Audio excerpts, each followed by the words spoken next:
বন্ধুরা দেখুন আমের আচার বানানো হচ্ছে।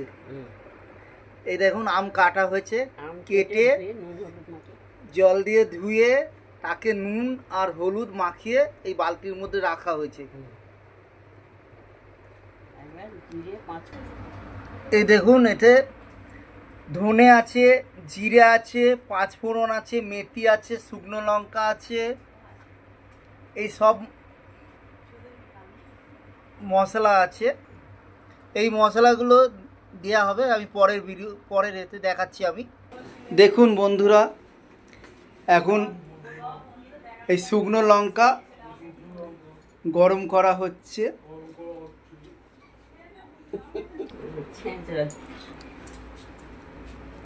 এই দেখুন শুকনো লঙ্কাটাকে হালকা গরম করে একটু হালকা গরম করা হচ্ছে তাওয়ায়।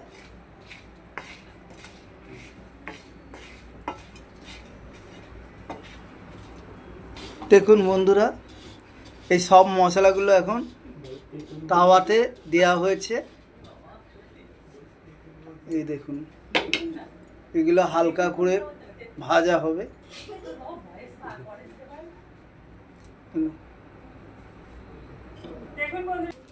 দেখুন বন্ধুরা, এই দেখুন হালকা ভাজা হচ্ছে আর এই ধোঁয়া উঠছে। দেখুন বন্ধুরা, এই মিক্সির মধ্যে দেওয়া হয়েছে যে মশলাগুলো ভাজা হলো, ধনে, লঙ্কা, পাঁচফোড়ন, মেথি, হ্যাঁ, জিরে, এইগুলো সব এই মিক্সিতে দেওয়া হয়েছে। হালকা গরম করে তারপর মিক্সিতে দেওয়া হয়েছে। তারপরে এখন মিক্সিটা গুঁড়ো করা হবে। দেখুন বন্ধুরা, এই যে সব মশলাগুলো গুঁড়ো হয়ে গেছে। এই দেখুন পুরো একদম আচারের মশলা এটা তৈরি হয়ে গেছে। দেখুন বন্ধুরা, এই কড়া বসে গেছে উনুনে। দেখুন বন্ধুরা, এই যে কড়াই তেল দেওয়া হয়েছে, তেলের মধ্যে এখন পাঁচফোড়ন দেওয়া হয়েছে। এই দেখুন শুকনো লঙ্কা দেওয়া হলো তেলের মধ্যে।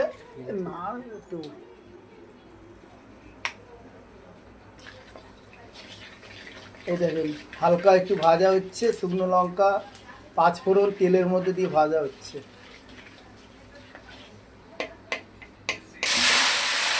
আম দেওয়া হয়ে গেল। দেখুন সব নুন হলুদ মাখানো আম বার করা হচ্ছে। অনেকটা আম, এটা 5 কিলো আমের আচার বানানো হচ্ছে। এই দেখুন কড়া ভর্তি হয়ে যাচ্ছে ধরতে গেলে। এটা আস্তে আস্তে কমে যাবে অবশ্য। এটা সবে দেওয়া হলো। দেখুন পুরো 5 কিলো আম এই কড়ার মধ্যে ধরে গেল।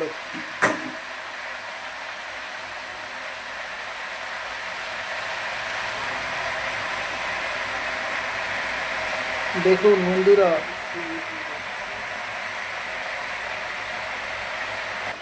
দেখুন কড়া ভর্তি হয়ে গেছে। আর দেখাতে লাগবে না, হয়ে গেলে তখন কড়াটা দেখালে। দেখুন বন্ধুরা, চিনি দেওয়া হলো। এই দেখুন কিরকম চিনি দেওয়া হলো। এতে 1.5 কিলো চিনি আছে। 5 কিলো আমে 1.5 কিলো চিনি।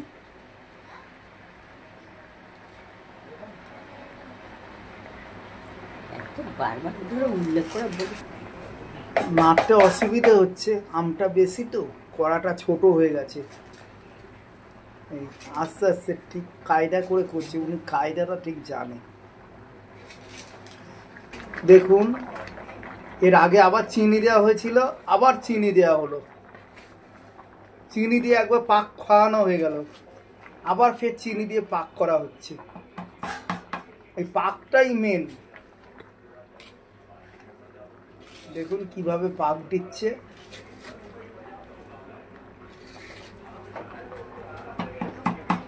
খুব কালারফুল হয়েছে,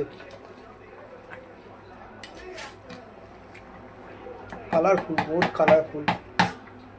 দেখুন চিনিটা দেওয়ার পরে এরকম ঝোল বেরিয়েছে। এই দেখুন গেবি বেলছি গেবি। এই দেখুন এটা আস্তে আস্তে রসটাকে শুকানো হবে, আমটা এই ঝোলের মধ্যে মুছবে। দেখুন বন্ধুরা আচারটা হয়ে এসছে, এই মশলা দেয়া হচ্ছে। এই দেখুন ভাজা মশলাটা যেটা বানানো হয়েছিল এটা দেয়া হচ্ছে। কিছুটা মশলা দিয়ে এবার নাড়া হচ্ছে, এটা মশলাটা যাতে পুরো পাইল হয়ে ভিতরে পেস্তার ভিতরে ঢুকে যায়।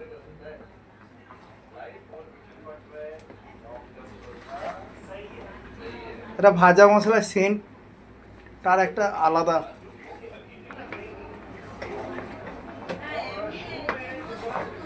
দেখছেন মশলাটা কিরকম ভাবে পাইল করা হচ্ছে।